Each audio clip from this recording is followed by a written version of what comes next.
NYYST. This is New York.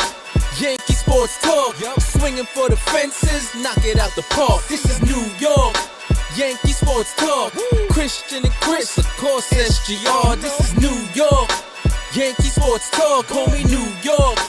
Yankee sports talk. Record, rain or shine. Grab your shades and umbrellas. NYYST. You're hanging with the fellas.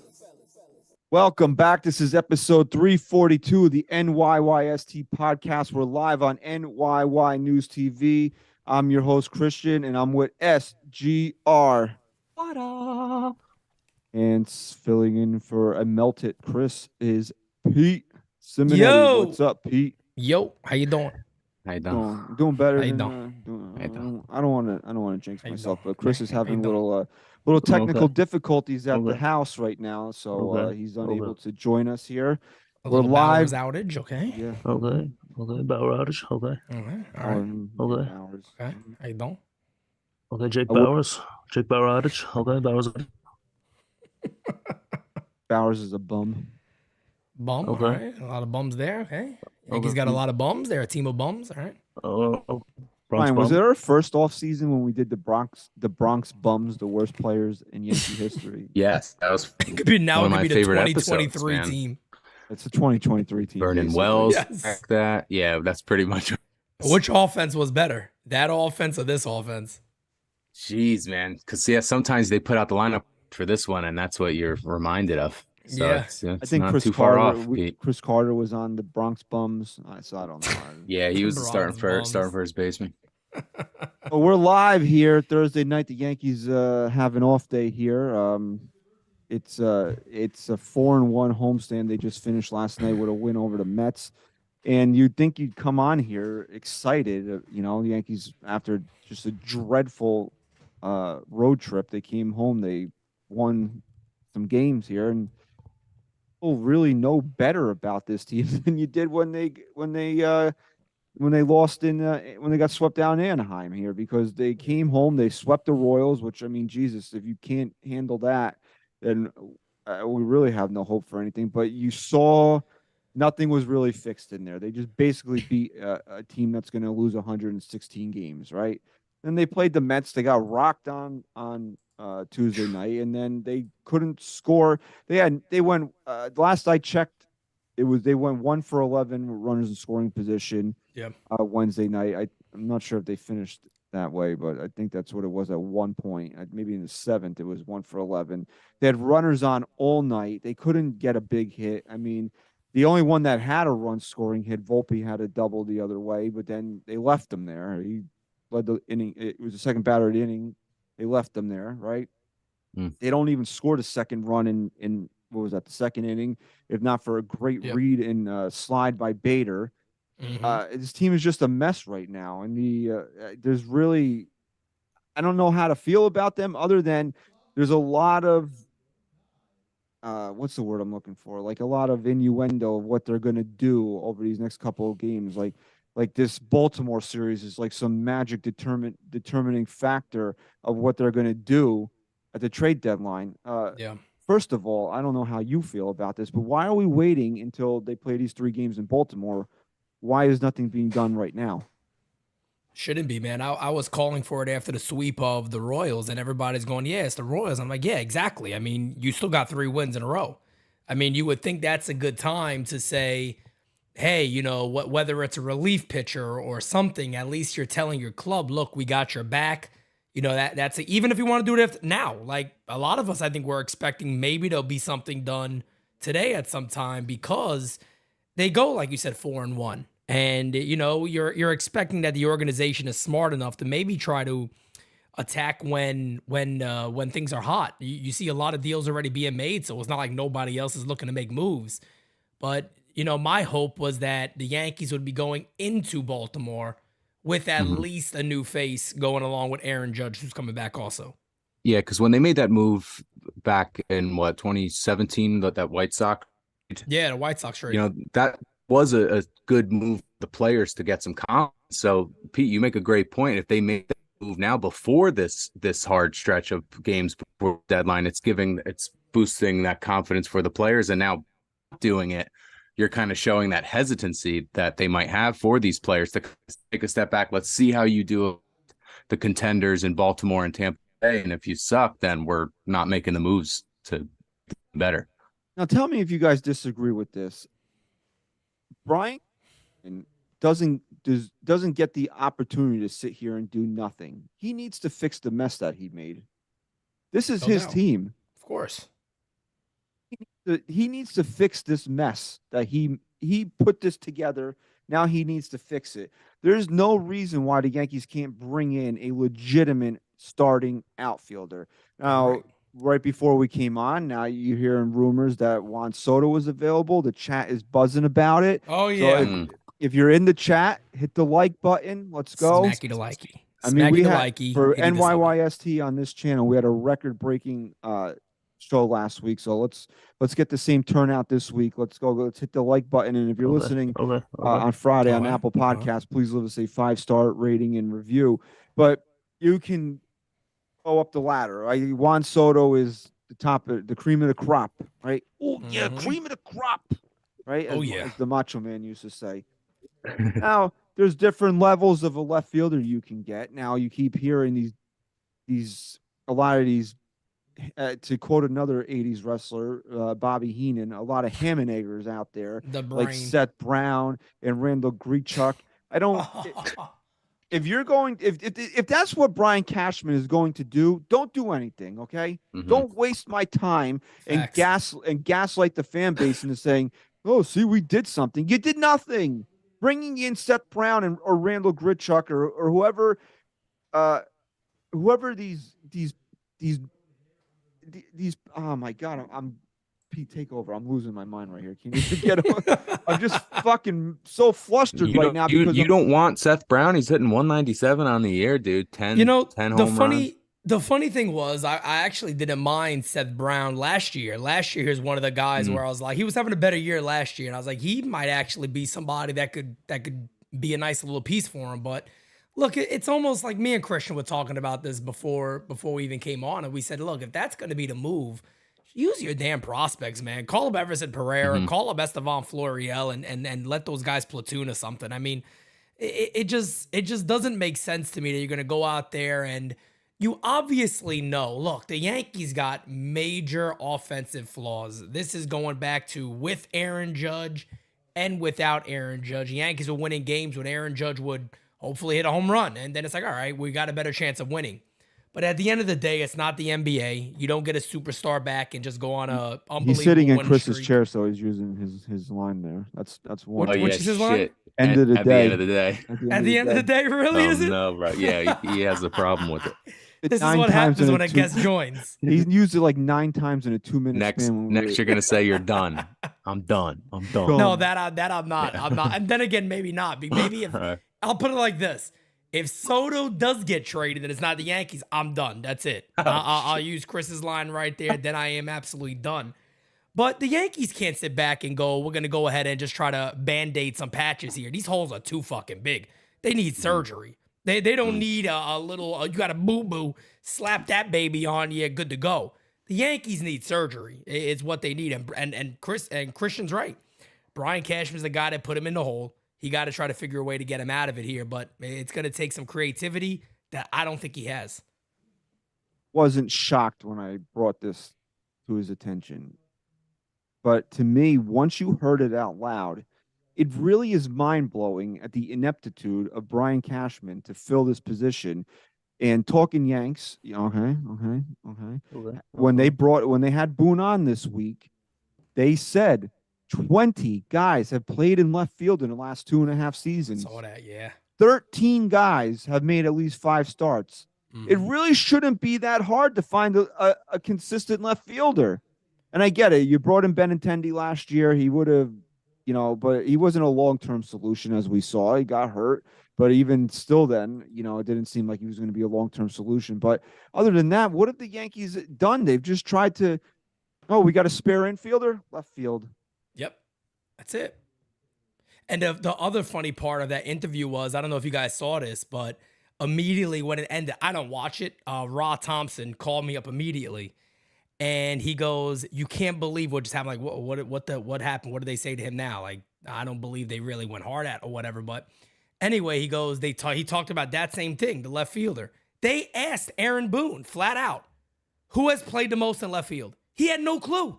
How are you the manager? You're making the lineups and you do not know who played left field the most on your club. That to me is just batshit crazy. And is there a way you could find that out? Who has the most starts in left field in the last 2.5 seasons? I think it was Joey Gallo. I think it was Joey Gallo is what they said. Or I don't know how. Maybe they went to the beginning of last year, but Gallo had like 40-something starts in left field, and he was the actual most out of anybody. Well, since I guess, yeah. To whatever time it was, I'm not sure what the date was, but the answer was Gallo, and he had no idea.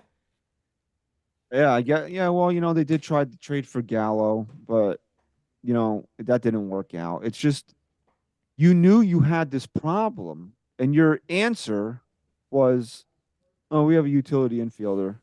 We'll stick him out there. Oh, he sucks. Oh, we have another utility infielder. We'll stick him out there too." And like you said, there's trades being made. The Angels have pulled Ohtani off the market. They're going for it. They traded for Lucas Giolito.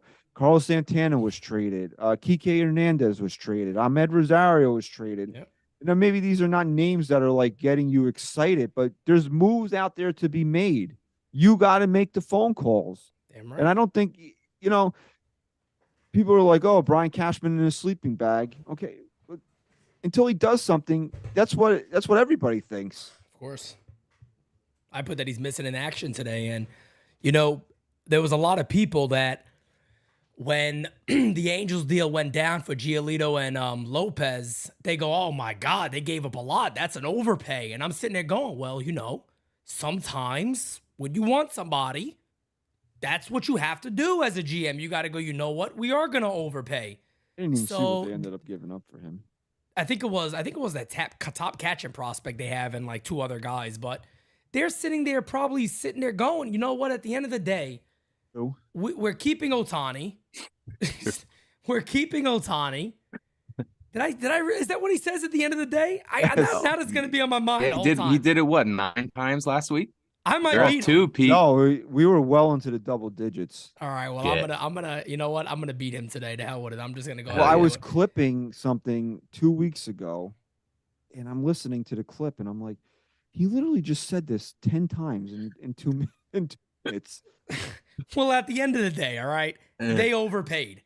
They overpaid, and the Angels' top 2 prospects was in that deal. But why the fuck is Brian Cashman not doing this? I mean, look at all the guys the Yankees have. You could go up and down their top prospects and who are currently on their team. Where are all these guys going to play? Where are all these guys going to play until you finally say, let's try to get creative, make as many moves as we can. Maybe we do got to overpay for Bellinger. Go do it. Go do it. The Padres want to be blown away? Blow them away. Blow them. I was going to tweet that. I was like, oh, this is going to get some a bad response. So I'd rather not. I was like, Brian Cashman could just go ahead and blow Prella and get the deal done quick. I'm just at a point right now where I'm just frustrated that this team thinks that they can get away with just being what they are, and because Aaron Judge is coming back, great. I love the guy. I think he's gonna boost this team even if he struggles for a week or two while he gets his footing underneath them. Right? Just him being there will bring up. You would hope at least, but based on what we've seen in the last month or so, who knows what these guys even have left in them. I mean, and one guy I got to shout out, and as much as I'm on the trade Gleyber train, I mean, he's been fantastic, man. I mean, really. Yeah. 15 straight the one guy that you can look at and say that he's actually elevated his game, and especially since the All-Star break. While you're watching, what was it, first and second or first and third with nobody out in the first inning, and Stan swinging through 91 middle in. I mean, like that's what if you're telling me you're throwing from a lefty 91 middle into Stan, I'm expecting that shit to go 450 at a minimum, and he's swinging through it. And then Rizzo, I mean, tough at bat last night. I mean, he's absolutely scolds the ball, it turns into a double play. But I mean, those are the two guys, we harp on this every week, that have done pretty much nothing that you needed to step up in Aaron Judge's absence, and they've actually, went backwards. So that's why you got to give Gleyber credit, man. I still, if the right trade was on the table for him, I'd do it in a heartbeat. But you got to give him credit; he definitely stepped up.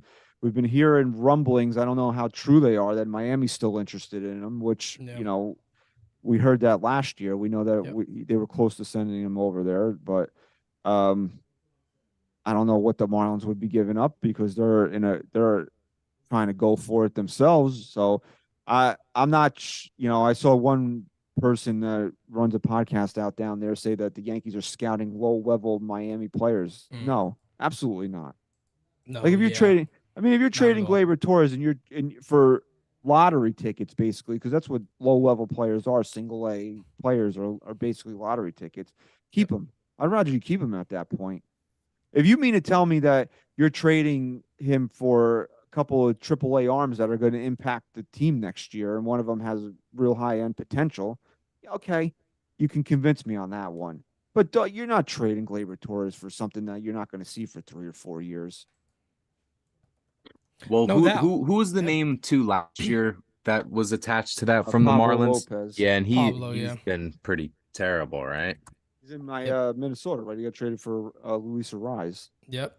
Yeah, that deal is looking kind of ugly right now for Miami, but I can see, if you trade Gleyber Torres, like you said, you can't sit there and go, we got a couple of low A arms for him. That's absolutely ridiculous.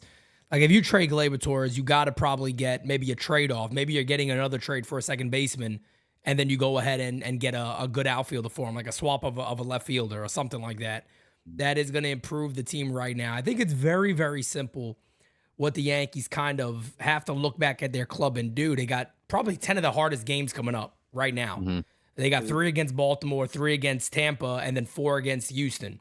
The deadline's going to be passed by the time during the Tampa series. So Monday, the Yankees don't have a lot of time to sit around and wait and figure out what they're going to do. You would hope that in reality, the reports of we want to wait until the Baltimore series to kind of figure out what we're going to do.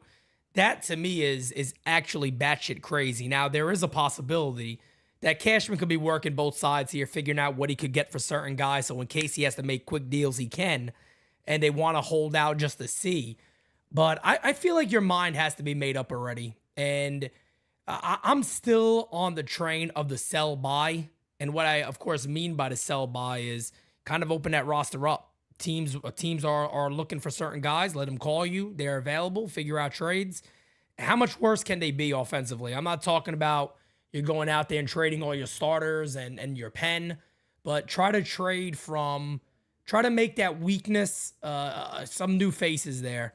Whether it's younger guys that you're just calling up, whether it's some other guys that may not have been extremely productive, bring them here and try them out. Or you get a big guy like a Soto that's going to help you for next year and trade whatever it takes.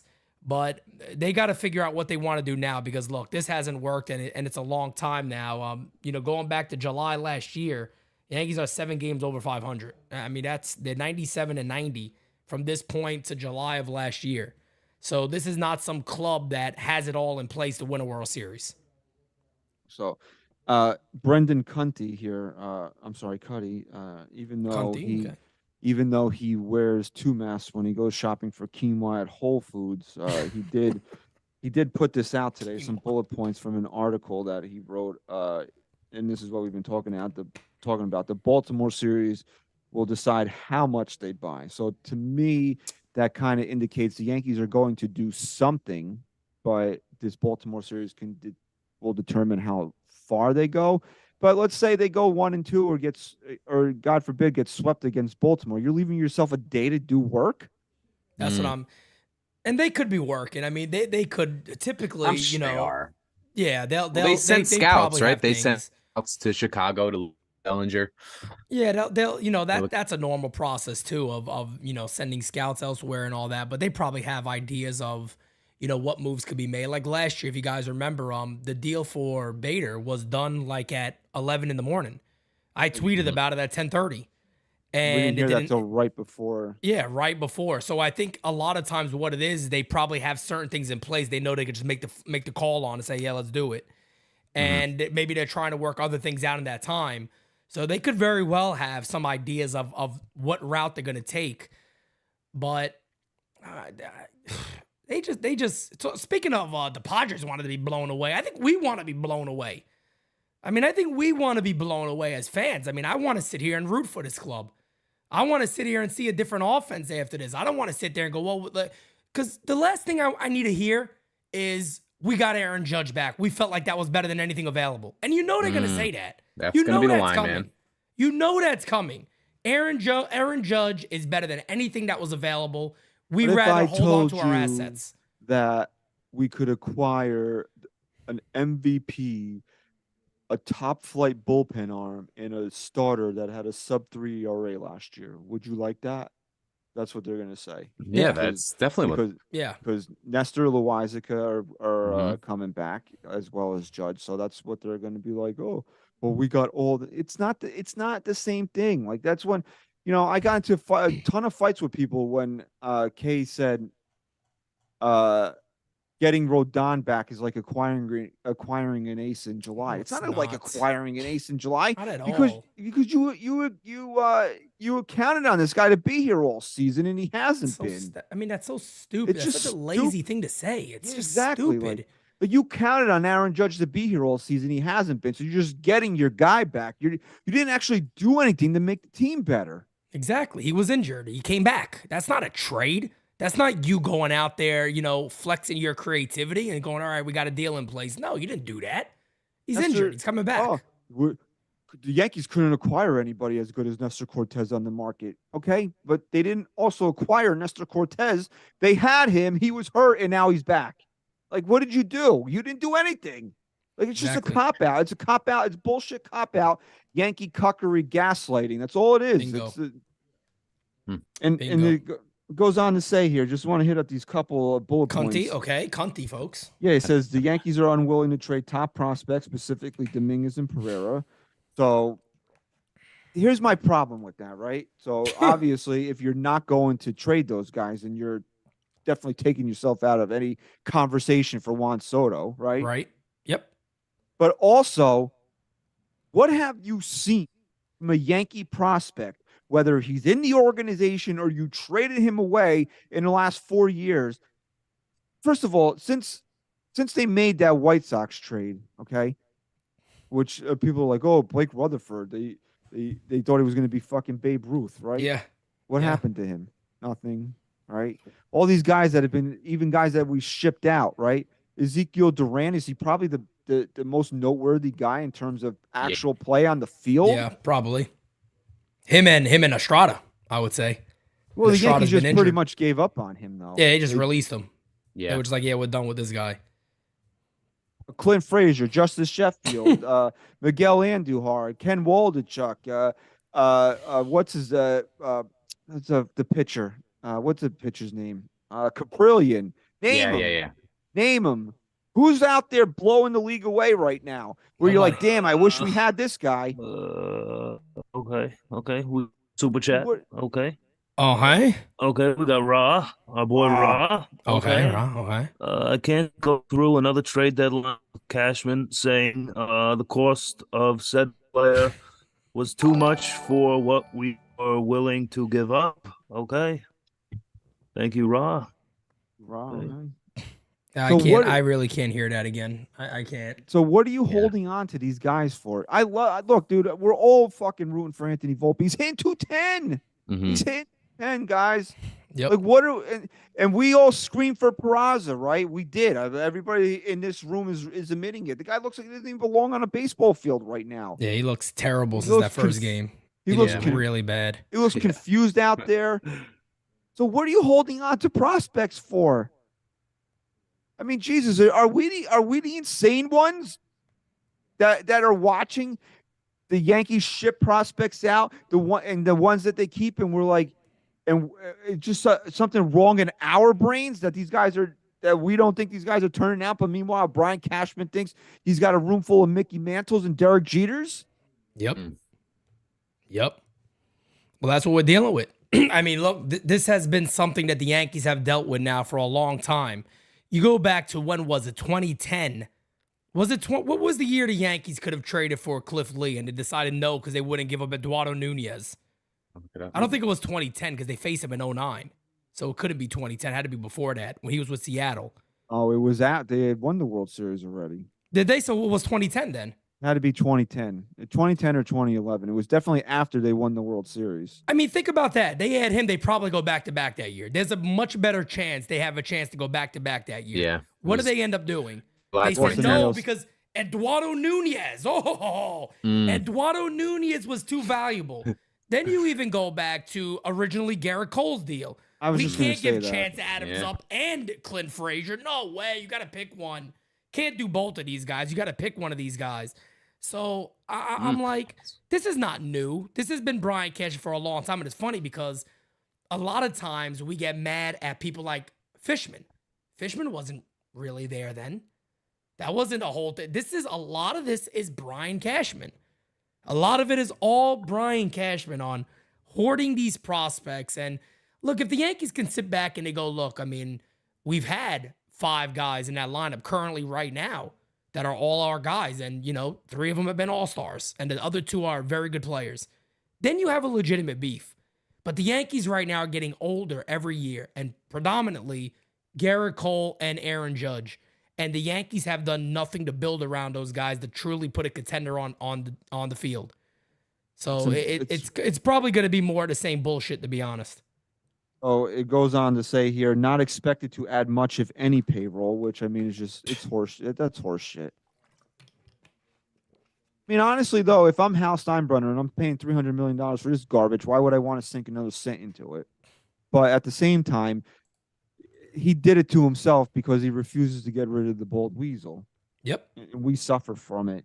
It That's said that also that the Yankees could deal from their bullpen depth. Exactly what bullpen depth do the Yankees have right now? Everybody's worn out right now. They're all destroyed. That bullpen. I mean, Clay. All right, let's say Clay Holmes probably has the most value out of anybody in that bullpen. Mm-hmm. Great. Now you just traded your closer. So how? Yeah, you can't. How did that make you better? Right. Well, and who the hell wants Marinaccio? I mean, at the end of the day, are you jumping up and down and go, hey, we'll give you something valuable? Come on. Wait, okay, no. Wandy it would be Holmes and Wandy. But again, you got to think, Wandy's Wandy's probably your most versatile reliever, right? No, who's your lefty at the pen? Nick Ramirez? Yeah, postseason, they got there. I mean, come on. I mean, you're not going to trade Tommy. You could trade Tommy Kahnle. It's a short-term deal. I think it was just 2 years. Yeah. Yep. Probably. I mean, would you trade Michael King? I mean, I don't have an affinity for him, but I mean, would the Yankees do it? I mean, these are the guys that are available. But again, if you trade any of them, this is not like when you traded Aroldis Chapman and Andrew Miller. These are not premier closers. Like, what are you really getting from them for them? Yep. The Yankee, and this is what it goes on to say here too. I think this is the last point that I want to touch on here. Okay. It says not much MLB talent that they want to trade because it doesn't have enough value. Well, there you go. If these are the guys that have the most value on your team, then you're pretty shitty, okay? Because right. you can trade Gleyber Torres, right? I think Gleyber Torres is from the major league team, right? Would you agree or disagree? He's their biggest trade chip. Easy. Sure. Easy. And if you look at the market too, I mean, how many good bats are there out there? I think you'd actually get something pretty decent for him, to be honest. But so if you traded him, you'd have to trade him for either major league ready talent or major league talent. You can't cash him in for some single A bullshit, as I said earlier in the show. If you're trading Gleyber Torres, he needs to be traded for somebody that's going to have an impact on at least the 2024 team and beyond, not 26 or 27. Because the longer they languish in the Yankee system, the further away from being a star that they're going to be. Yep. There was a raving article by, I think, Max Goodman about Spencer Jones. Get him the fuck up here, please. Through the system, because the longer he sits in this organization, in this minor league system, he ever be anything. They compared him to like a hybrid of Stanton and Judge today. Yeah, that's tough for me to believe, to be honest. After seeing more of him this year, I would say that my expectations are still high, but they probably lowered a bit from where I was. I love, you know, the Judge and Stanton comparison stuff. Like, okay, so what about his game is Judge and Stanton? He's tall. Okay, what else? There is no comparison. Like, if you really watch his game, he doesn't hit these long, towering, high home runs. The guy's a line drive hitter. He's a better athlete than both of those guys, and that's not saying he's a better player. His body is very, very different than Judge and Stanton. They compare him to those guys because of his height, but he's a very, very different player. His strikeout rate in Double A in A ball is probably the reason why he's not in Double A. So that stuff needs to change, and the pitch recognition needs to change. But Yeah. he has a lot of work to do, and it is a little concerning in my opinion. But he's getting kind of hot again. But he should be in Double A already by now, and he's not. So I think we got to dial those expectations again back a little bit. Everybody's like, "Oh, we got the Martian." No, you don't have a Martian. Okay, you have a guy that can't hit 200 in Double A is what you have. Because I said this before, and I'm going to say it again right now. Martian is something that's out of this world. It's something you've never seen before. It's a little green man running around that when you see him, your jaw drops because you've never laid eyes upon something like that. Okay? UAE, okay. So if he was the Martian, guess where he'd be UAP. right now? Guess where he'd be right now? He'd be in left. Majors. Oh, we can't trade the Martian. We can't trade him. No, but you know what? If he didn't have that goddamn nickname, you wouldn't get. No one would care about Jason Dominguez. Oh, we can't trade the Martian. Yeah, you can. Okay, you can absolutely trade him because if he was Juan Soto, because everybody's like, we can't trade him for Juan Soto. If he was Juan Soto, he'd been in the major leagues. And this is coming from somebody who screamed his fucking head off in spring training because I didn't want him to get sent down because he was so hot. And the other alternative was friggin' Aaron Hicks. But he's gone back down to the minor leagues and shown you that he's not ready for prime time yet. Yeah, the Yankees got to stop the whole, you know, blowing up their prospects before they reach A ball or Double A. It's like this thing they love to do. They truly hype these guys up. I mean, they almost hype their prospects up more than they hype their players up. I said it the other day. You could almost make an argument that Jason Dominguez, Anthony Volpe, I don't want to really throw Peraza in there, but you could make an argument that those two are two of the top, most well-known Yankees. And one of them isn't even in the major leagues yet.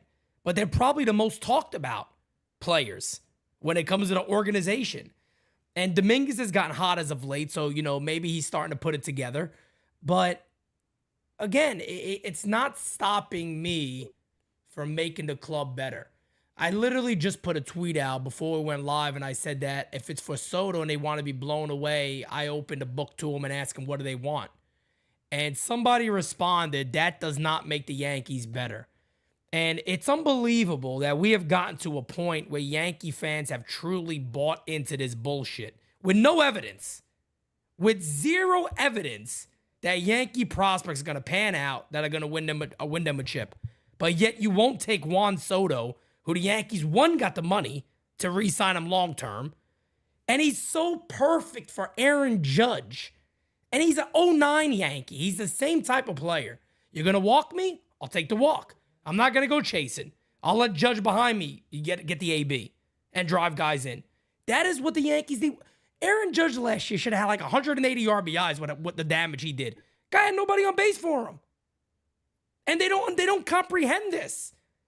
To go, we need to figure out who gets on base for Judge. Oh, wait, I'm wrong. Because Cashman did say that's the reason we went to get Andrew Benintendi, but then he left left field open for Oswaldo Cabrera, which anybody, including me, I said it multiple times. I had it first, okay? He's not a left fielder. He shouldn't be the starter in left field. That's ridiculous to give it to him. I said the same thing. I said said when people were, I got into arguments with a lot of people like, he's not a fucking outfielder. Yep. That's not something you should want for the Yankees, is Oswaldo Cabrera to be the starting left fielder. Did I think he had a place on this team? Yeah, I thought he had a place on this team. Being versatile, I liked his bat a lot more last year than what we see now. out of him this year. So I thought he could be a guy that could rotate around, maybe hit you 10, 15 home runs. But he's obviously proven that he can't even do that this year, right? But to lock him in to be an everyday outfielder, and I watched him play left field last year too, and I was like, this guy's not a major league outfielder. Why do we want this? That's right. That's right. That's something that, you got an eye for it, you would see that pretty quickly. That's not who he is. And the Yankees, they sat there and looked at everybody square in the face, and they said, "Hey, we're a World Series team. We don't have a left fielder." But yet we passed upon a guy like Masataka Yoshida that would have been phenomenal. And can you imagine the popularity of this guy this year? And people talk about, well, the deal was $18 million. You know how much money the Yankees would have made on sponsorships alone? And being a Japanese player and being that good? They would have blew up New York. You'd have billboards of Japanese products all around, and they would have made their money back. The contract back this Tanaka year. wasn't that far away, that far back in the past. They know. They know. That's my point. They know. And Matsui was like fucking God in Japan. Damn right. And Yoshida was a guy that everybody thought was one of the best hitters in Japan. And I talked about him multiple times. Of go after this guy. And Brian Cashman also passed on him. And the guy's hitting, what, 315 or 320? Yeah, 316. Got 110 hits and 350 at-bats. What's his on-base percentage? 378. Well, Jesus, that would have looked very, very nice at the top of our order. Yes, it would have, Pete. What do we have? Who's Well, we have? I don't know. Fucking pick it out of a hat. We had a new one again, right? Was that IKF's first time hitting leadoff the other day? Every day there's a new leadoff guy. So this is the structure of, and the saddest thing about us complaining about this all the time, is almost on repeat. Yeah, is the only person who we talk, like Christian. You talked about Steinbrenner pays the money. He has all this money for this club. He also sat there and looked at that ball fuck in the face and goes, "Here's another 4 years." I'd have slapped him in the face with $100 bills and said, "Get out my office. I'm spending all this money on what?" Exactly. And that's what I always say. If you want to get mad at Hal Steinbrenner, that's what you get mad at him for. Not the money he sinks into this team. This team has got enough money put into it that it shouldn't be a last place team. And please stop with the bullshit. Okay, this is more participation trophy fucking garbage that I hear out of Yankee fans. If we were in the AL Central, well, guess what? You're not in the AL Central. You're in the AL East, and you're in last place. I don't give a flying fuck if every team in the AL Central is under 500. It means dick to the New York Yankees because they play in the AL East. That is the competition that you are up against, and that's the competition that you're not as good as. So I don't give a shit what the Indians are doing or the fucking Twins or the goddamn Tigers. All that matters is that when you play them, if you're so much better than them, then fucking beat them. But stop with this fucking whiny bullshit that, oh, we'd be in the fucking first place if we were in the East. So you want to be proud of the fact that the New York Yankees, the 27-time World Series champions, are 4 games over 500, and that's good enough for first place in a fucking mediocre division? That's what you want to be proud about? Because that's not what I want to be proud about as a Yankee fan. Yep, I agree. And that's more the same bullshit that started happening last year. Once again, once the Yankees started with excuses and leadership started with excuses and they opened the floodgates, I said, oh my God, this is it. I said, that's all you're going to see from this club.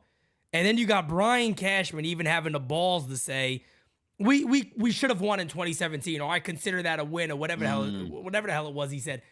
Do you understand what a fucking loser you have to be to sit there and go, I consider that a win, or we would have won that? Guess what? You lost. I'm sorry to tell you. You lost. Or 3 runs in 4 games in Houston? Exactly. You lost. And you didn't lose because they cheated, bro. You lost because you just weren't good enough. And I love that 2017 team. That was the most fun I had watching the Yankees in the last 10 years. Yep. But you weren't good enough to win. And don't come out and Nope. Yeah, dude. No, the only thing that stopped us was something that was so illegal and horrific. So I get offended when I start hearing, we haven't been to the World Series since 2009, because I'm like, well, I think we actually did it the right way. Pulled it down, brought it back up, drafted well, traded well, developed well, dined well. The only thing that derailed us was a cheating circumstance that threw us off. What So, a fucking pussy, man. You there's gotta be the, one of the audio. biggest. That's like saying I got knocked out stone cold and you get up later and be like, yeah, I mean, I won that fight if you think about it. If he didn't catch me with that right. If he didn't catch me with that right hook, I Right. win that fight. No doubt about it. And all your friends are looking at you like, bro, you got your ass beat the whole round. What are you talking about? Take those 3 seconds away. Exactly. There's Rewind this- it back. I know it's coming. I win. Don't worry about it. There's this video out there. It's probably a decade old now. It's called Wrestling Isn't Wrestling, right? I don't know if you ever saw it. It's like 25 minutes long. It's a short film that Max Landis did. I'll send you the link after we're done recording. But they go through the arc of Triple H's career, right? So he gets to the point where he fights John Cena, and the crowd is like razzing him for losing it. But he's like, "But I got some good shots in." That's what it's like. Every time I hear Yeah. that, that's like exactly what I'm thinking. Like, That's it. oh, Exactly what it is. but I got him once. Like, who the fuck cares? You lost. Means Right. nothing. It means nothing. It's one of the worst things you can do when you lose. It's like when people go, you're a sore loser. Well, yeah, nobody wants to be a sore loser. Nobody wants to sit back there and go, well, you know, if this happened, that happened. It's like if when somebody loses a fight. Yeah, but you know, I had this injury. The crowd boos. Why does the crowd boo? Because you're trying to take it away from the winner. And it makes you look worse. And the Yankees have become a club that is now known for that. They are known to make excuses. They gave Astros fans all the ammunition. So what's going to be the excuse this time? It's going back to the Roy Jones Jr. fight. You guys, I don't know if you guys remember that, but what the hell is his name he fought? Antonio Tarver, I think it was. And Antonio Tarver beat him in the first round. Exactly. Yeah, from the Rocky movie. But Antonio Tarver beat him in the first match. The rematch. Watch that fucking shit live because my boy was a huge Roy Jones fan, and he Destroyed him. he didn't have anything to say for like 15 minutes. He just sat there with his fucking mouth open, staring at the TV. And then the start of the second match, they go up there. Do you guys have, anybody have anything to say? Antonio Tarver took the mic and said, "Do you have any more excuses, Roy? Do you have any more excuses?" And what happened in that fight? He also knocked him out again. So this is the same thing that is happening with the Yankees right now. And honestly, man, it's absolutely pathetic as we got El Gato. Yeah, we had our first fucking appearance. Made it late. Late So appearance. So if that's Brian Cashman's tact, well, Yeah. you had 2 more opportunities to beat Right. CS, and you didn't even get as close as against the team that cheated in your eyes to beat you. You didn't even get as close in the other 2 opportunities. So I mean, No. what's your excuse, right? What's the excuse then? We heard the wind. Well, the wind held down Aaron Judge's home run last year, or we would have got him. My Just God. stop. That is The matter so is fucking that pathetic. is that It hurts that's me not as a the Yankee Yankee way, fan to man. even hear Yeah, that. exactly. Bingo, right Right, there. Like right. it bothers me to even hear them say that, being a Yankee fan. Like, man, that shit actually hurts. Like, how far have we fallen? Right. Like, Regardless of if that's true or not. Whether Exactly, and it's like, not, I don't really buy it, end but it. even if it was, that's not the narrative that you should be pumping when you lose. no doubt about it. Showing, there you go, from Alex in the chat. They showed 04 Red Sox videos, and Boone had no, wasn't like that. What the fuck was even the reason? Yeah. What was the reason to even say, guys, sit around, everybody, kumbaya time? What are we watching, Mr. Boone? The 04 World Series, when the ALCS, when we lost. That's what we're gonna watch. Have a cupcake, everybody. I can't yell about that one anymore. We're gonna motivate each other. Let's get motivated here. Let's show how we got our ass fucking kicked. Worst Get the moment in Yankee fucking history. shit that this guy has done. Just not even lines as while the game is going on. Just look at the things that he's done. Deserves to be fired for. Bro, like you say all the time, bro, and I'm with you 110%. The minute I hear a grown-ass man say they got fucking bullied, I'll be like, you're done. You can't lead men. No question. You Hey, it's true. can't men saying that. It's true. Sorry. There's something to it. You want to joke about little Taylor Swift stuff and all that, fine. But you go out there and you're leading a group of men and you go, hey, I kind of feel like it was bullying. I mean, right there, I pick the phone up and go, hey, he's gone. Fire him. Why? His press conference. I'll come out right now and have a press conference and discuss why he was fired. Flat I'll tell you out, this that right simple. now. I'll tell you this right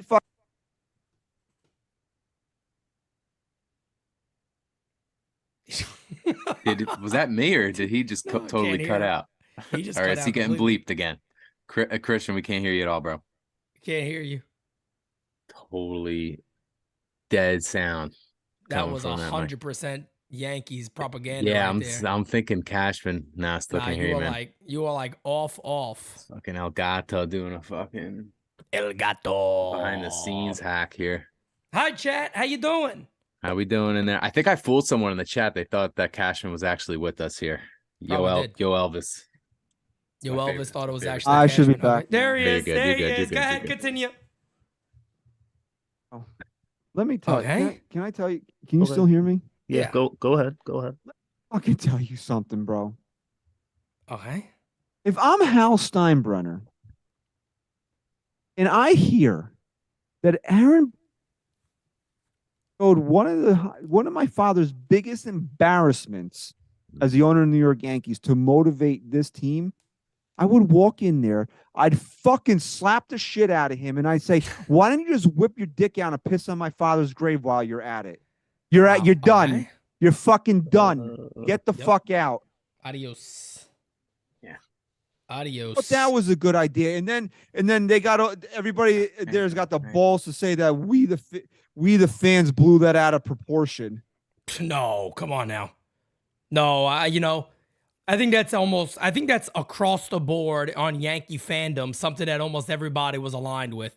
And if you guys do remember, I think towards the end of the year after the Yankees lost, I think everybody was in agreement that Aaron Boone should be fired. I think you barely had anybody out there being like, no, it's not his fault. The majority of people were like, no, I mean, he got to go. Like Aaron Boone, enough with this guy. Enough is enough. And you just hear him talk. And even the one night when I still can't get some of his things out my head because it's really bothered me this bad. The other, when, what was it? Griffin Canning. And he says, we worked him well. Mm-hmm. I'm sitting there going like, I have never in my lifetime heard a manager say something so fucking stupid. He worked you guys. It's not the other way around. How do you take credit for a pitcher dominating you?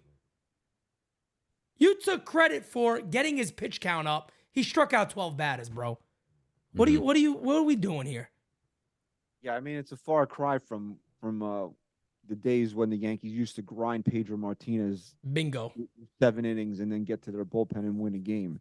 It's a far cry from those days. Griffin Canning, is anybody, no disrespect to him, is anybody even going to fucking know his name next year? No. We will. Well, Boone will. Boone loves him. You worked them. Oh, another super chat here from Ronnie. Okay. Christian. Hal Yes. doesn't even like his own father, unfortunately. That's what truth there. Ronnie said.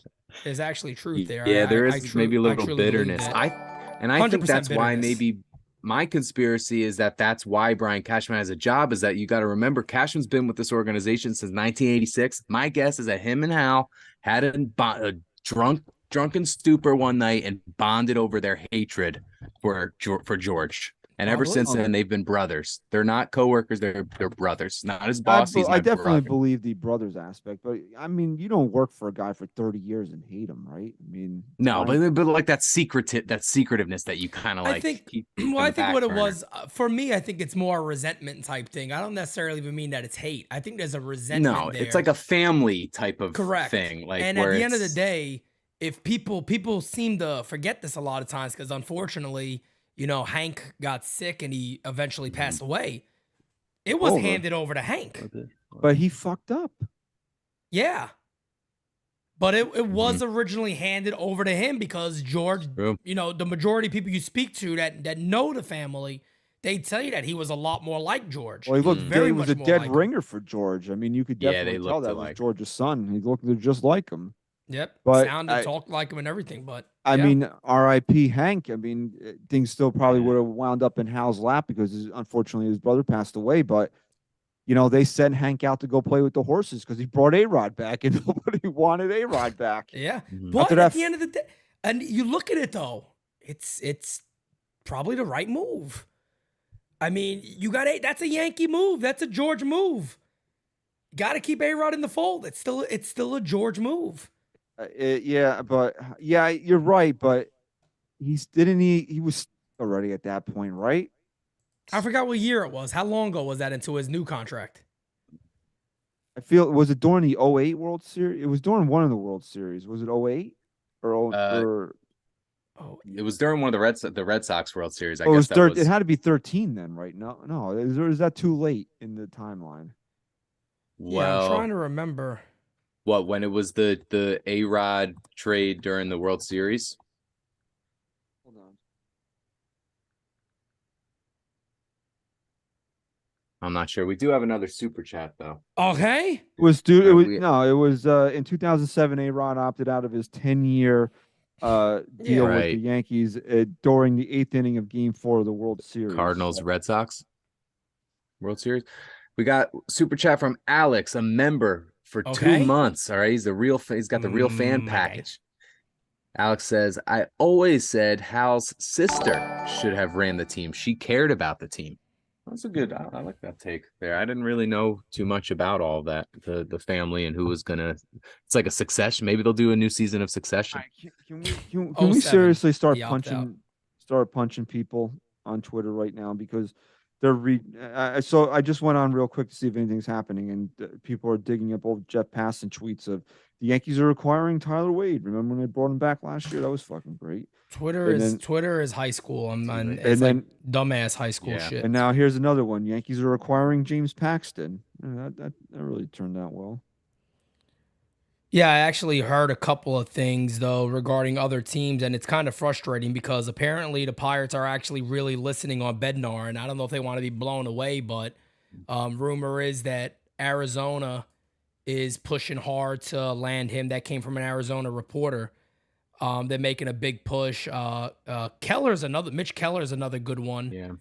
that I wouldn't mind, and I know people are going to say, well, we need offense, but the Yankees could fucking, the thing about the offense is He's need everything, okay? they need, and yeah, I was laughing at you. Did you see that thing the other day where it's like the Yankees are looking for a left fielder, a catcher, a third baseman, a relief pitcher, a starting pitcher? I'm like, what the hell? Like, hold on a second. These guys are out their fucking mind. But that's the roster that was built. I mean, that's what Brian Cashman did. And Right, so- unfortunately, he's been rewarded for it. Just start with what you don't need. A right fielder. Yeah. Yeah. That's where the list ends. Yeah. And you look around at this club and it's funny because when I say maybe if you sold you could probably still get better, it's because how much worse can this offense really get? I don't What know. are you but that's the whole Yeah. thing. People are like, sell. We're gonna sell. What are you selling, guys? That's the tough thing, but you never Right. know. Maybe you got a lot of teams out there looking to compete. That's the only good thing about that's the good and the pro and the con about Major League Baseball now. So many teams get in and so many teams are so close. So I do think Yeah. actually if you came out there and said, hey, look, some of these guys might be struggling here, but hey, you put them back over there. Some teams might go, Rizzo getting take it. you? Honest, in all honesty, what is Rizzo getting you? If the Yankees put him on the trade market right yeah, I now, tell you this, if a team's willing to take some of that deal, that might be good enough. Mm-hmm. Or the majority of that contract, Yeah, that might take be the good contract. enough. Put That's fucking great. Bowers at first base the rest of the year. wow, that's I wouldn't- fucking. I'm I not wouldn't be making. opposed. I'm just like I can't. What's the fucking point? We're gonna play Jake Bowers at first base now. Yeah. In all We- seriousness, yeah. What else are they supposed to do? Not I be mean, this bad as is one. Yeah. you know? But that's my point. That's Cashman. That's what he's done already. I mean, fucking Franchi Cordero's batting fifth in July. Bingo, right there. Now they're talking about Willie Calhoun coming back for what? Right. Don't even okay. waste our time with that. At that point, call up the prospects and see what you got, like you were saying before, Pete. Exactly. Because Just at this how much point- worse is it going to be? Well, that's the same thing like the new thing with Seth Brown. Come on. Are we like, why are we doing this? Randall Grichuk, why are we doing this? What is the point? Mhm. First of all, you want a lefty outfielder. I know people don't want to hear it. You got Estevan Florial. Guy's having a great year. Why don't you reward the kid and just let him play then? You want Yeah, a right-handed outfielder? You got Pereira. Let him play. if those are if you're really deciding whether or not you're going to trade for Randall Grichuk or Seth Brown, play one of those two kids. Exactly. It just doesn't make Exactly. sense. And that's the most frustrating thing about this team because, yes, we all want them to win this year. There's no denying that. All of us would be very, very happy if tomorrow they turn it around and they're this excellent team and they add a couple of guys and they go on a run. That would be brilliant. But the Yankees got to have a little bit of backbone. That's why I go back to that Angels deal. Everybody believes the deal was an overpay. You see it all over. Analysts talking about it. Yeah, they gave them the top 2 or 2 and 3 top prospects.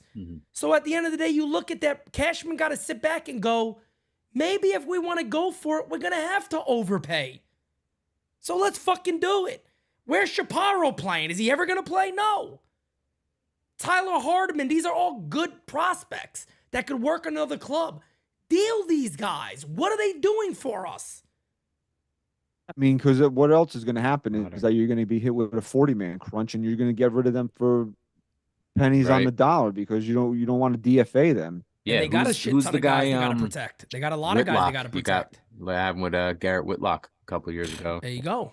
I mean, there's a lot of guys on there they're going to have to protect this year as it is. So you got to biggest start problem- moving people. The biggest problem with all this that we've spent the last hour talking about is that, yeah, we could trade and trade this guy, but Brian Cashman has not shown an ability in the last 3 or 4 years to bring that missing piece in via That's trade. So Mhm. he could, that package that he sent for Frankie Montas, Jesus, I mean, wouldn't you like to have those guys at your disposal right now, whether or not to help Sure. you here or to be in other trade packages? You know, the same thing with the guys he gave up for Joey Gallo. And I'll be the first to admit I wanted Joey Gallo here. So I'm not really going to, because I honestly, I didn't see a lot of Joey Gallo play day to day, but I saw the numbers: 40 home run potential, 400 on base percentage guy, 900 OPS. I mean, it seemed like a no brainer, right? So I'm not going to get on him for that one. But nobody wanted Frankie Montas. Honestly, did anybody want this guy? And when I called him a second class bum, because that's what he is, that's what I felt that he was compared to Luis Castillo. You know, I had a lot of people coming at me like, well, we're going to come back to this. Like somebody quoted, I'm going to come back to this when he wins the Cy Young next year. Okay, well, he's not even going to get on the mound this year, bro. So, I mean, Absolutely ridiculous. so again, like Brian Cashman needs to fix this mess that he created. He made the mess, right? So he needs to come and fix it. But does he even have the ability to fix it? But here's another thing, right? You haven't earned the right to sit down and do nothing. You fucked this whole thing up, dude. Now do something. And doing something is not bringing in Seth Brown and said, "Oh, I got your left fielder." Okay? Because that's like saying, "Oh, I'm really hungry, man. I can go for a steak," and and your girlfriend comes home and is like, "Oh, I stopped at McDonald's. Here's a quarter pounder." Like it's food, it'll fill you, but like it's not what I wanted, and it's not any good. Because I would have rather just eaten fucking peanut butter in my cupboard, which we could do by calling up fucking Pereira or Florial. That's right. And if you look at this too, I actually got the list in front of me. Here are the names that the Yankees have to either protect, let go, or trade. Jason Dominguez. Dominguez is a lock. You know they're going to keep Dominguez. Austin Wells. They're going to have to keep Wells. Clayton Beater. They got to make their mind up on Beater. Elijah Dunham. Doesn't really matter. Matt Sawyer. Maybe. But there's even more. Carson Coleman. Juan Carello's having a great year in A-ball. Jared Serna, who might be having the best year out of any Yankee prospect. He's as small as Altuve, but he's hitting a shit ton. I mean, really, really hitting the ball. Edgar Barclay is a left-handed pitcher in Double-A that a team would easily take and throw on a major league roster. He's a good, solid left-handed relief pitcher. Jesus Pastidas, you could probably forget about. Andre Shapiro is another guy. Carlos Narvaez, who's one of their catchers, having a phenomenal year. Augustine Ramirez might be their top prospect in a year or so. He's that fucking good. He's a catcher, Dominican catcher. They got called the A-ball. I think he's hitting 400 right now. He has like 5-6 homers already, ton of doubles. He doesn't stop hitting the ball. And I mean, these are a lot of guys they got to protect. And you either trade these guys, protect them, but you got to make room. And it's like they're like constipated, the Yankees. There's so much shit to get out. They don't know what the fuck to do. And I don't get it. I really don't get what the year plans are for this club. I was telling somebody the other day, they got to have like you would think every team right now goes, come August 1st after the deadline, one of these 4 lineups needs to be our lineup. What is the one we're going to have? you got to believe they're thinking ahead enough that they're figuring out these are the moves that need to be made, and they got to be in place to a degree. If not, then honestly, they don't deserve to win, Dick. And I hate saying that as a Yankee fan, but they're not doing the right things to win. And why the fuck do they deserve it then? Well, yeah, exactly. It does frustrate you as a fan because like I said, I don't know if I said this last week or 2 weeks ago. I just want to go to bed, even if they don't win the World Series. I just want to go to bed that night that they get eliminated and say they lost, but they did everything in their power to try to win, Yep. and I haven't been able to do that. And I want that to be the case. So if the Yankees went out there and Brian Cashman put his balls on the table and traded for Juan Soto and brought in a closer, and they still lost this year, at least then I would go home. I would lay right over there and say, hey, you know what? I really don't have anything to complain about because they went for it. They actually showed that they had it in them to go for it. Now, bingo. You know, you would have liked to do it earlier to maybe not put themselves in a position like this, but at least they tried to clean up their mess, and it didn't work out. It didn't work out. But, you know, that's what I'm saying. Like, if they somehow squeak into the third wild card, you know, because Judge comes back and their big acquisition was Seth Brown and they get smoked in the wild card series, nobody's going to fucking care that you got Seth Brown. You know, we're going to be sitting here saying, like, why did you even waste your time picking up the phone and having a conversation with the A's about that? It's just obviously not enough, man. Like, he could even come over if they got him and he could play well for us. And you just still look up and down the roster and you see it and you go, there's just too many holes, man. They really got to have a big, anytime you hear people talk about it, it's usually what? Names Bellinger, Soto, Bellinger plus this guy. You rarely ever hear somebody go, hey, you know, if we get that Randall Grichuk, I mean, we're probably like right there, right? Like, you got to believe the offense gets a lot better if we do that. And then Higashioka's still there, and you know, I don't know, man. It makes you want to bang your head against the wall because you as a fan could sit back and go, I see the holes, I understand it. I can even sit there and go, either go young and fill these spots and try these guys out because they can't be much worse, or trade some of these guys and really, even if you have to overpay, go and do it. Like, I don't think Yankee fans would really be upset if they go, oh my God, they gave him Clayton Beeter in a deal for Bellinger plus two other guys. How dare they? Who gives a fuck? Yeah, really. I mean, the only reason why anybody knows who Clayton Beeter is because you got him for Joey Gallo. If it was just somebody else that was languishing around in the minor leagues, you know, it wouldn't be a name that really comes to your attention there. But we've been dancing around this one all night. The Yankees they're not admitting anything. Although Joel Sherman reported that Judge is coming back tomorrow, you would have liked to have heard some confirmation on that when Aaron Boone then comes out and says, well, nothing's off the table, but we haven't made any decisions about things. Course. So, of course he did. Because, you know, if that's your plan, what's the harm in saying that's your plan? Like, yeah, that's our plan right now. We want to see, you know, we want to talk to him when he comes up here after, you know, because he played 5 innings of a sim game on Wednesday. So you can't come out and say, yeah, that's our plan, but we want to talk to him, see how he wakes up and feels in the morning after playing 5 innings. You've been fucking games for a month and a half now, you know, so what's the difference another day here? But the reports are that Judge will be back during the Baltimore series, and really the question you have to ask is, does it matter?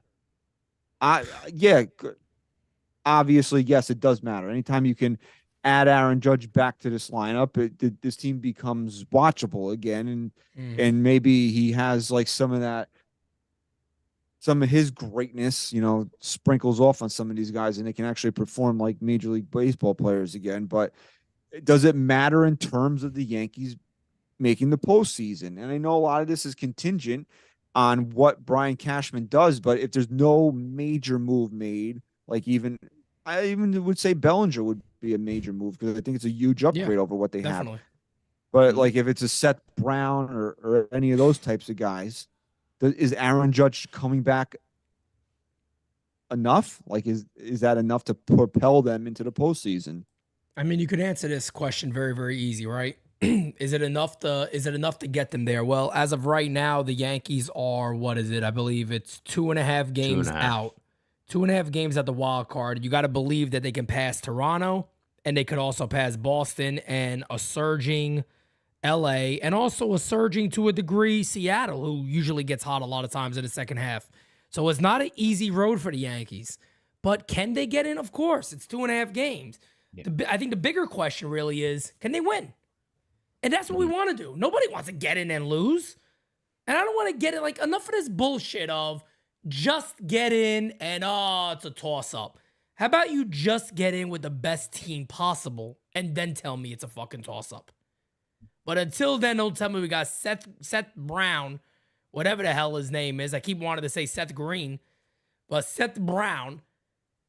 And we got Judge back, so now we're just going to go on this massive run. And all of a sudden, even dating back to July of last year, we're going to be better than a 7 games above 500 ball club. I don't believe that. Because they got to be much better than that to get in. They got to play like, what, 20 over? 17 over? The rest of the way just to have a chance? How many wins do they have right now? They are 54 and 48. Yeah, they got to play ball. 40 wins is 94. And they have to go 40 and what? I don't even know how many games they have left. They have 60 games 54 left. and 48. I think there's 60 games left, right? If I'm doing my math quickly. And Curry said Curry said they have to get to 90 wins to even be realistic to get that last wild card. And that's still playing better than they've played for well over a year. Well better than they played for well over a year. Yeah. This is not an easy thing. No, it's not an easy thing to do. They were 11 over at one point, I believe. So I mean, they're not that far off from that. Can Aaron Judge boost them those 6 games? Yeah, because that'll be what 36 and 20 they'd have to go. So that would be 12 over. I mean, there's also doable. The scariest thing to look at is there's also a very, very strong chance they maybe go like 4 and 6 over the next 10. Sure. 5 and 5, you can almost be hopeful, right? Like you can almost be hopeful to split these next 10 games. Well, yeah. I mean, even if you look at it, say we're going to get Cole and Rodon X amount of times, what the hell does it matter? I mean, they lose 5 games when Cole is allowed 2 runs or less. Yeah. So I mean, he can go out there and do that, and they could still lose. I mean, this is what's really bothering me is, man, I've been waiting for this Garrett Cole. I've been waiting for this version of Garrett Cole, and he's here. And the Yankees are going to miss the postseason more. I would bet more likely that they would miss it than they're going to make it. This is the guy you've been waiting for. This is why you can't sell. Okay, this is when fans are like, "Oh, we should sell." Great, your Cy Young ace that you wanted, that you've been waiting to be the best pitcher in the league, which he really hasn't been. That you've been waiting for him to be this guy. Is finally here. This is who we've all wanted. Yep. And you're just going to piss the season away. And then there's no guarantees in anything in life. You signed Garrett Cole to this long-term contract. You signed Aaron Judge to this long-term contract. And I keep saying it. Why do you keep kicking the can down the road of getting out of their primes? I don't know, man. It's frustrating. We have another super chat. All right. This one from Joseph Gonzalez. Yep. Says, there's a legitimate chance Soto, Ohtani, and Cody Bellinger won't be available at the deadline outside of maybe Nolan Arenado. Ohtani's not. We know that. Right, yeah. Outside of maybe Arenado, what big trade can the Yankees make? Juan Soto. Okay? It's simple. That's it. They want to be blown away. Then fucking blow them away. Yeah, why is this so goddamn difficult? Why is this so difficult to comprehend this? I don't know. It's not a rental. There's a limit I would pay for Cody Bellinger, and I really don't even want a rental, to be honest with you. I don't want the Yankees to spend that type of capital on a rental because of the position they're in. If they were firmly entrenched in a wild card spot where you knew that they couldn't blow it, then yeah, go for the Well, rental. Okay, I have no problem with that. But because of where they're at, I really don't, and what Bellinger might likely to cost, I really don't want to see them use the assets on that. Go get Soto, because if worse comes to worse, you don't make the playoffs this year. You have Juan Soto and Aaron Judge for all of 2024, with Yep. hopefully a healthy Rodon and Garrett Cole. Who's got 4 players like that right now? Nobody. And the other thing too about, I mean, look, even if those guys aren't available, and I'm thinking outside the box here, I'll be honest with you guys, I don't really know. I mean, I know a couple people said maybe like is Elias Diaz available, who's a catcher for Colorado, but that's not necessarily some. Does he improve the catching? Yeah, I think so. I definitely think he does. But could you get a Ryan McMahon in him? I don't know. McMahon got a great contract, and I don't know if they deal him. I don't like Dylan Carlson. I don't like moves like that. Like, I heard that's another name. I was yeah, trying that to just think that of just the doesn't that's do the it guy for they'll- me. It just they'll doesn't make do a it move for for. me. So, I mean, if those guys weren't available, you got to probably make about 2 or 3 moves, smaller moves potentially that just are replacements for what they currently have. And you got to hope that they come here and perform better. That's all. And maybe they would. But again, I don't see the Yankees doing either of those things because of Brian Cashman. I see I mean- Brian Cashman maybe acquiring one name and a relief pitcher and going, now we're ready to go. I mean, when you look at Seth Brown's baseball reference page, it usually if you go scroll down, it'll list comparable players. He's comped to Shelly Duncan. I never saw that on there. Let me see. Let me actually look up StatCast on him because I think they also do the same exact thing, kind of. Disrespect to Shelly Duncan, but your pick Really don't. position is a guy that's comped to Shelly Duncan. Did we not watch Shelly Duncan? Yeah, he was a wild maniac. He hit some home runs, but he's a terrible baseball player. I feel Who like couldn't he was play a the lot better field. last year. Oh, What if was you his- look at Seth, I looked at his numbers. He had an OPS plus over 100 the previous 2 seasons. So Okay. I mean, but again, I got to go based on what he is this year. And I agree. He sucks this I agree. year. I agree. You I think he's agree. going to magically turn into that guy with the Yankees? Because usually guys My go in God. reverse when they come here. Well, I'm even looking at his numbers right now. I mean, there's just a couple of things that I tend to pinpoint. If he's not a guy like, I could take a lefty that strikes out. I'm okay with taking that because the Yankees do need more left-handed bats. He can't strike out and be as bad as Seth Brown has been. He's striking out to a 30% clip, and overall he's been terrible. So But I Esteban can't. Foyle can't play in the major leagues, though. Right? Exactly. If you're going to strike out 30 times, that average needs to be up. That on-base percentage needs to be up, and you got to have a little more pop than that. Bowers, Franchi, they all have strikeout rates in the 30% and 30%. But we're really worried about how much Esteban Foyle is going to strike out. Yeah, This is the that's problem a- with the that's a Yankees. tough They one. talk out of both sides of their mouth, and you're like, what are you guys talking about here? We can't get him on the 40-man roster. That's what they said about what do you call it? About Esteban Foyle. Yeah. Didn't they just pull a weird move to get this fucking pitcher on the 40-man that nobody Yeah, who gives a shit about this guy? Well, that's what the Yankees do. They think everybody's dumb as fuck and they're smarter than anybody. To sit there and go, His name, and well, they he's pulled not on some- the 40-man. That is about as lazy and stupid of a response. And the sad thing is our reporters accept it. But if I'm getting a lefty, like I'll answer this guy's question here about who would be available. I don't know if the Cardinals would do this deal, but if I'm getting a lefty that strikes out a lot, and I said it before, a guy with power, better on base percentage, give me Nolan Gorman. If you could add Nolan Gorman, who's originally a third baseman, I'd be okay with a move like that because he has a shit ton of potential. He's 23 years old. If they're willing to move him, which I'm going to assume they could be because they got Arenado and apparently they don't want to deal him, but even though I think they're talking to the Dodgers about a deal with him potentially. But Nolan Gorman's a guy that has a shit ton of power. I mean, a shit 22 ton of home power. runs, 22 home runs on the year, 245 batting 23. average, and 325 on base. Yeah, 22 years old. And if I'm gonna give a guy like Sean Casey people to potentially work with 100%. in the future, I'd want to give him guys like that are still kind of becoming who they're gonna be. Not these old ass guys who are set in their ways already. And who knows if Boone stays or if Boone goes, if, you know, Casey's going to go with him anyway. But I'm sorry, you mentioned the Dodgers, right? Mhm. They're already in first place. They made Yeah, 2 they're deals back. already.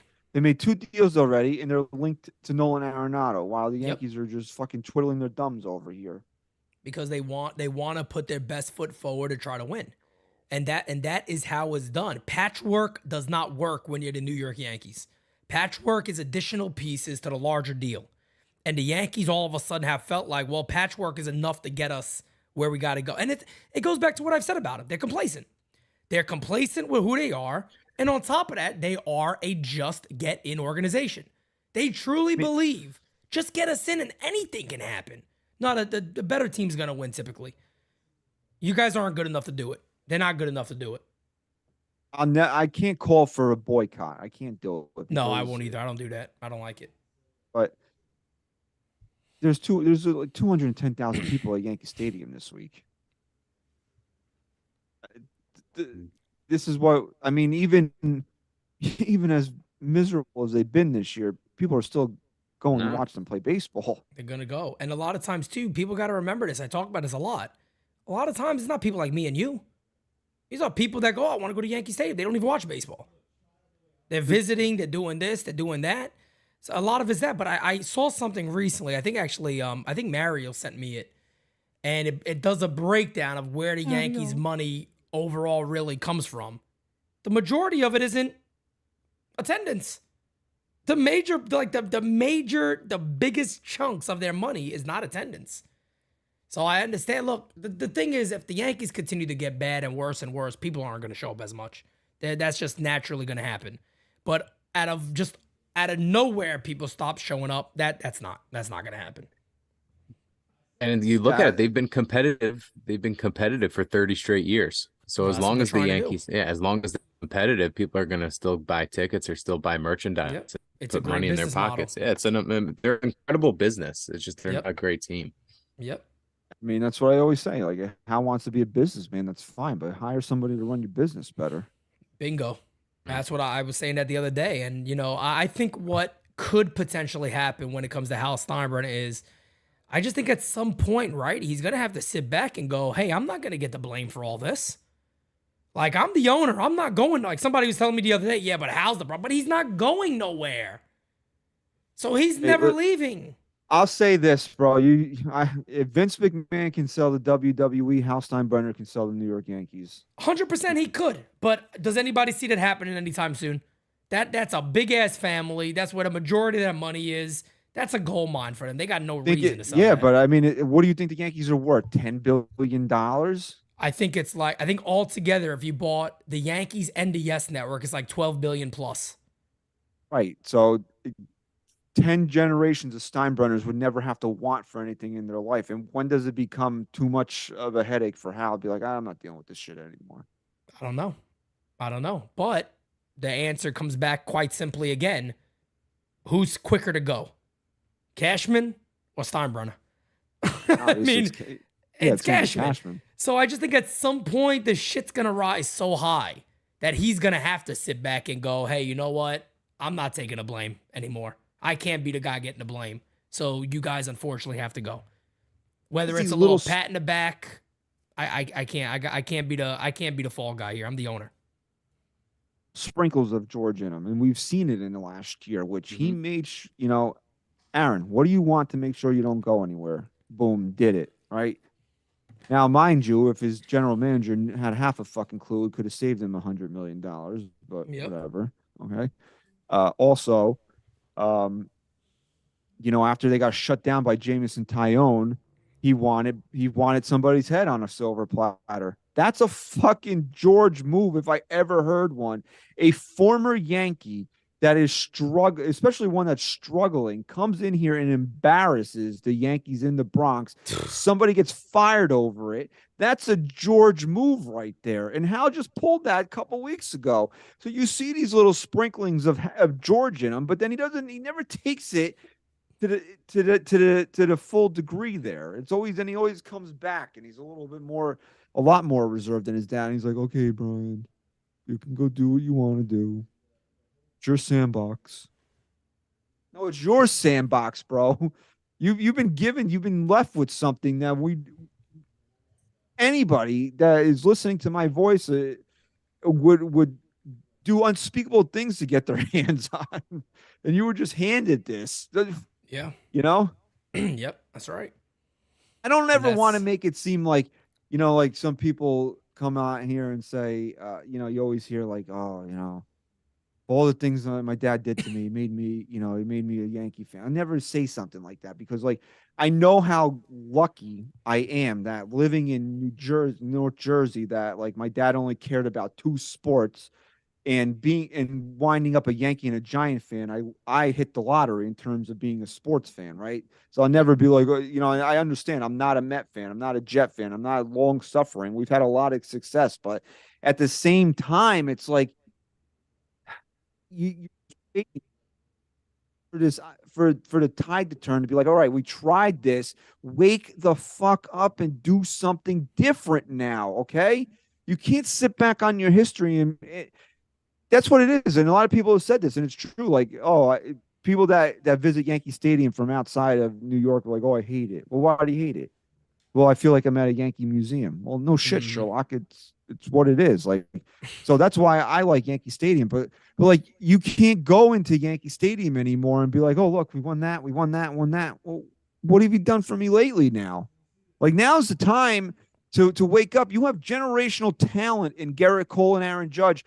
I don't want to sit back and be like, well, damn, man, like, we really had Aaron Judge and didn't win a friggin' thing. We really had Garrett Cole out here for 9 years, and the guy never pitched in the World Series. I don't want to say that. Yep. And you got possibilities, unfortunately, of all of that if things don't change soon. Because the other thing I was even thinking about the other day is, like, you look at the Yankees infield, they got glaring holes. I mean, you may have one guy that actually fits their infield over the next multiple years if Gleyber leaves too, is Volpe. And other than that, who's playing third base? Who's playing first base? Who's playing second base? And there's a very poor planning done. The Atlanta Braves have been able to mold together a roster and say, we're going to lock this group up for the next 6, 7, 8, 9 years and hope that we go on a dynasty run. And they've put this excellent roster together of youth and veterans that is working very, very well. So when it comes to deadlines, what do you have to do? You go, let's get those patchwork pieces because the foundation is in place. The Yankees do not have a foundation. And the foundation is in two players. It's not two players, unfortunately. I just saw a slick DP that Cody Bellinger started because I guess he plays first base as well. So he's a very, very good defensive first baseman too. He's great with the glove anywhere he plays in the outfield and also at first base. But just to go to this poll that we ran here because we're running long again here. So let's just kind of bring things home here. What do you call it? So we asked the fans, like, will Aaron Judge make a difference for the team, right? So 52% of people said no, they're going to miss the postseason. 43% said they'll be a wild card team, and 5 people got the sticky icky, and they said they're going to win the AL East. Oh wow. I guess just to bring this point home, does he make a difference in terms of them making the postseason? Well, yeah. I mean, have the Yankees, but here's what I want to ask you. And if Aaron Judge was healthy all year, right? Mm-hmm. And they didn't make any major moves, do you think this team is a playoff team? No. I think they'd make the playoffs if he had been healthy all year without any major additions. Oh, no. Yeah. I think they'd make it. They'd still make it. Right. Okay, and I agree with you there. But with him coming back and the Yankees having to jump, make up 3 games in the wild card, have they been exposed to the point now where even with a healthy Aaron Judge, you don't feel the same way you would have felt about the supporting players had he been here all year? Yeah, like the warts are there now. You see them. They're of course. Well, the thing is, too, is that you also got to remember, that's why I say a guy like a Soto makes too much sense for them. If let's say Aaron Judge comes back, And Aaron Judge is hot. Wow, Aaron Judge is right back to where he normally is. Why would you pitch to Aaron Judge? Why would you Right. pitch to him?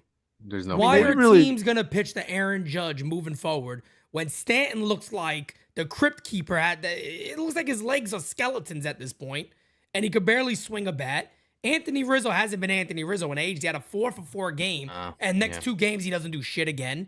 I mean, where are the Yankees getting the additional bats? Where are they getting the additional guy to drive guys in?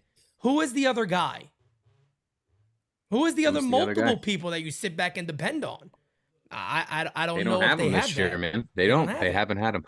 But now the question I would ask then is, do you think Judge gives this team a better chance at scoring more than 3 or scoring 3+ a night when Judge is in the lineup?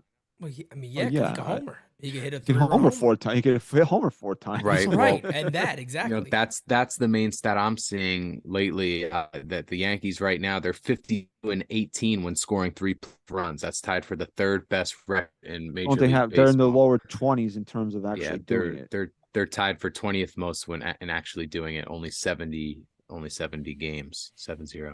So having Judge in that lineup gives them a very good chance at scoring 3 or more runs, and then if they score 3 or more runs, statistically they've won ball. So yeah, I think that him being in the lineup. I mean, this is a really telling stat. If you take away the wins against Kansas City and Oakland, they're under 500 this year. Yeah, that was a pretty wild one. Insane. 8-1, I think, against the Royals and A's, and then 45-47 against everyone else. That tells you all. 2 teams that are on pace to win 100 to lose 110 games is what's keeping you above water right now. But I mean, that tells you everything you need to know.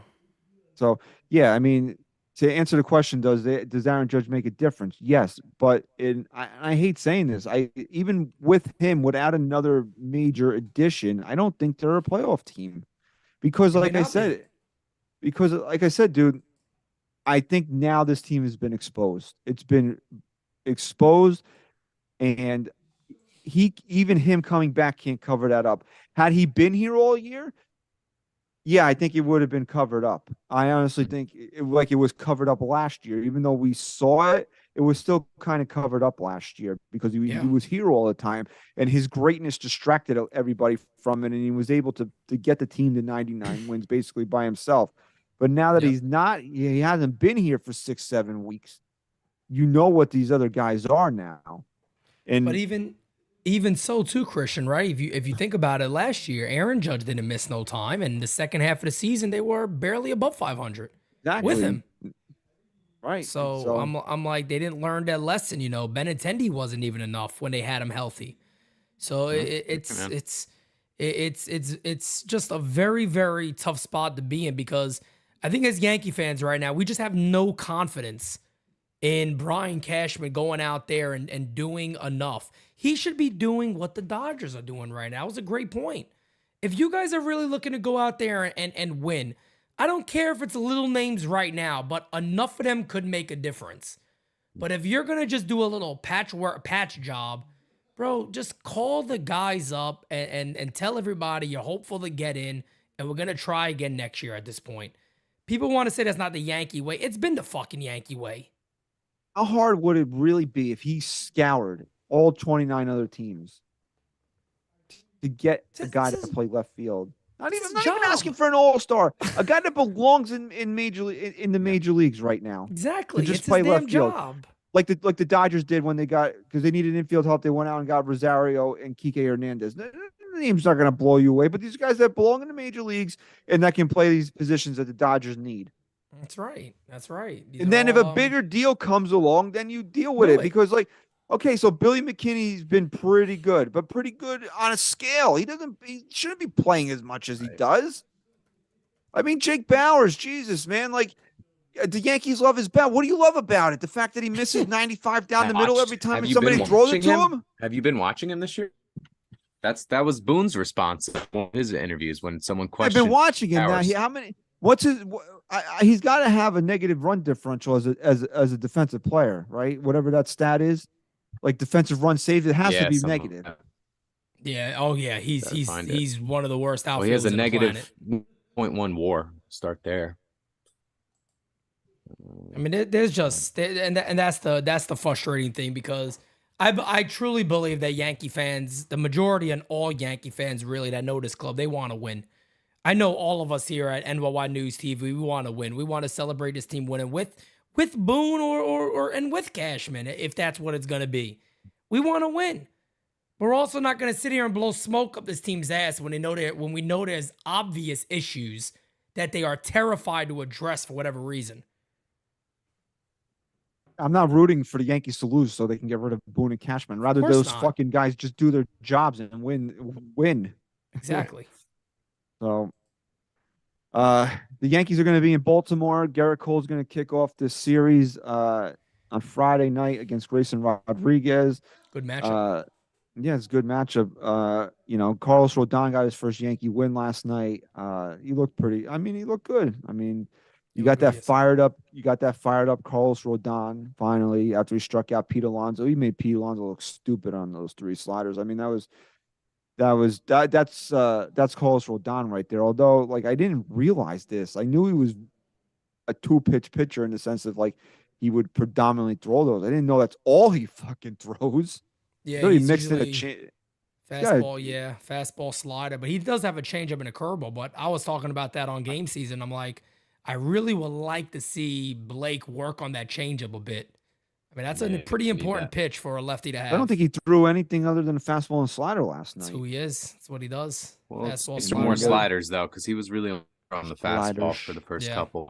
So I mean, if that's what I mean, if he's going to give you that from just 2 pitches, you know, I'm not going to complain. And Cody Bellinger is 3 for 5 today. Okay, thank you, Craig. Okay, Thank you. they're probably going to end up keeping him. All right. Yeah, going All right. Okay. So we got a lot going on here. Okay. So,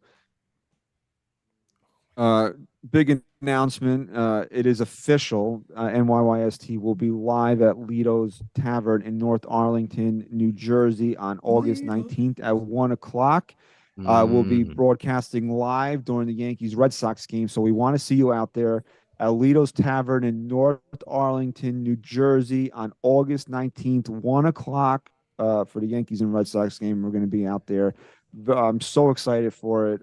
We might even have some surprises going on there. Okay. Okay. So we definitely want to see you out there. We also want to see you out there. Tickets are getting scarce now. Okay. So NYY News TV Day 2023, Part 2 for Aaron Judge Bobblehead Day. So remember that one. Okay. September 23rd against the Diamondbacks. So you can see Corbin Carroll. Okay, so that would be I was exciting. about to say, yeah, you got some good guys on Arizona that you guys could enjoy seeing for the first time potentially.